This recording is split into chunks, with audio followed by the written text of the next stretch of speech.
বাংলাদেশ জামায়াত ইসলামের আমির ডক্টর শফিকুর রহমান বলেছেন, জামায়াত ইসলামী রাষ্ট্র ক্ষমতায় গেলে দেশের প্রকৃত উন্নয়নে কাজ করবেন। দেশ থেকে দুর্নীতি এবং অনিয়ম দূর করার পাশাপাশি শিক্ষার উন্নয়নও জামায়াত সর্বোচ্চ চেষ্টা করবেন বলে জানান তিনি। নিউ ইয়র্কে সাংবাদিকদের সাথে মত বিনিময়কালে তিনি এসব কথা বলেন। আমরা যদি সুযোগ পাই, এটা বাংলাদেশ হবে ইনশাআল্লাহ, এটা অন্য কোনো দেশ হবে না। আমাদের দেশের কৃষ্টি, কালচার, সভ্যতা, যুগের পর যুগ মিলেমিশে চলার যে সংস্কৃতি আমরা গড়ে তুলেছি, এইটার মধ্যে যে 2-4টা কালো দাগ পড়েছে, ওইগুলোকে আমরা উপড়ে ফেলবো ইনশাআল্লাহ। এ সময় সাংবাদিকদের বিভিন্ন প্রশ্নের জবাব দিয়েছেন তিনি।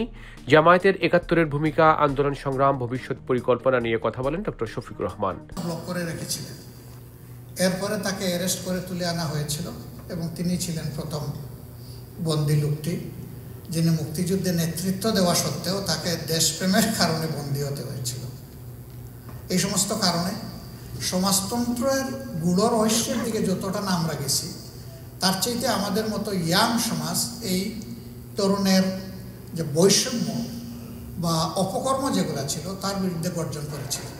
প্রবাসীদের কল্যাণে জামায়াত নিরন্তর কাজ করবেন বলেও জানান তিনি। বলেছিলাম এগুলা পূরণ না হলে আমরা নির্বাচনে যাব না, আমরা এটা বলিনি। আমরা বলেছি যে এই জাতিগুলো আমাদের খুবই লিজিটিমেট, আমরা জাতির কল্যাণেই দাবি দিয়েছি, দলের কল্যাণে নয়। অনুষ্ঠানটি আয়োজন করে coalition of Bangladeshi American association, COBA. মত বিনিময় সভা পরিচালনা ও সঞ্চালনা করেন শিক্ষাবিদ ডক্টর নকিবুর রহমান। একটা নতুন সুযোগ সৃষ্টি হয়েছে।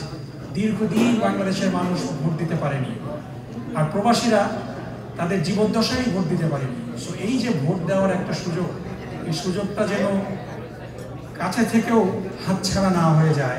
অনুষ্ঠান শেষে সবার সাথে সৌহার্দ্য বিনিময় করেন জামায়াতের আমির।